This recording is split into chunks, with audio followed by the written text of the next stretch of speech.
Compte tenu de l'ampleur des travaux, les commerçants impactés peuvent-ils prétendre à une indemnisation?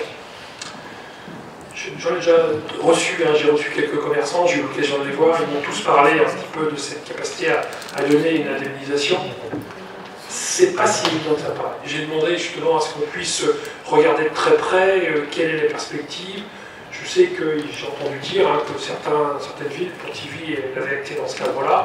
C'est pas évident, hein, parce que c'est très encadré et parce qu'il ne s'agit de l'indemniser, non pas le manque, que le manque à gagner, je dirais, dû aux travaux, et non pas une récupération de chiffre d'affaires. J'ai aujourd'hui des commerçants qui me disent j'ai perdu 20, 30, 50% de mon chiffre d'affaires, ceci sur tel volume, ceci sur tel volume. Voilà, je ne suis pas là pour pouvoir répercuter le chiffre d'affaires. Donc ce qui veut dire que demain, il y aura une perspective, comme je l'ai dit, on étudiera tout au cas par cas. C'est-à-dire qu'on va les prendre et quelque part, on va regarder de très près quelle est leur perte, je dirais, financière sur le manque à gagner, ce qui reste quoi pour eux, et quelque part, et qui peuvent les mettre en difficulté, je suis bien d'accord. Même si, je l'entends, ils ont ici un employé, je leur dis, bon, essayons de travailler sur la perspective de chômage partiel, etc.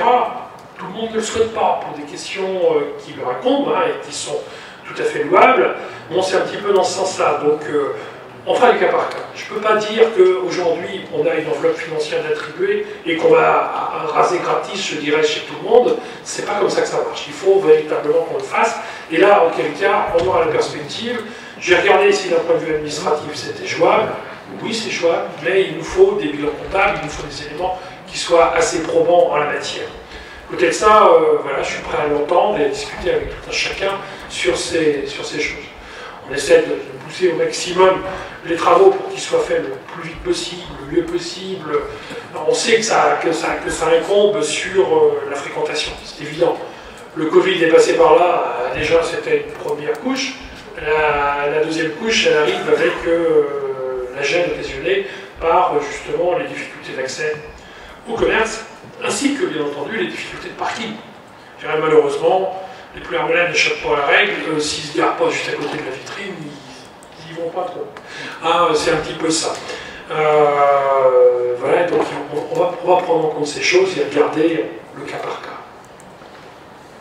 Oui, si un dispositif se met en place, il faut absolument une transparence complète pour qu'il y ait égalité d'accès éventuellement, avec des indicateurs clairs pour que effectivement il n'y ait pas de disparité entre les gens.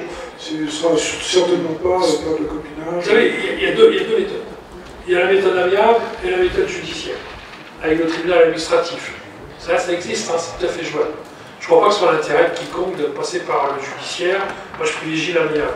Par contre, s'il y a l'amiable, obligatoirement, et à mon avis, c'est comme ça qu'il faut faire, passer par une commission locale d'indemnisation. Commission locale d'indemnisation, c'est un jury composé, bien entendu, de représentants de chez nous, plus chez nous, puis voire de commerçants, voire de sociétés civiles. Voilà, on va traiter le sujet.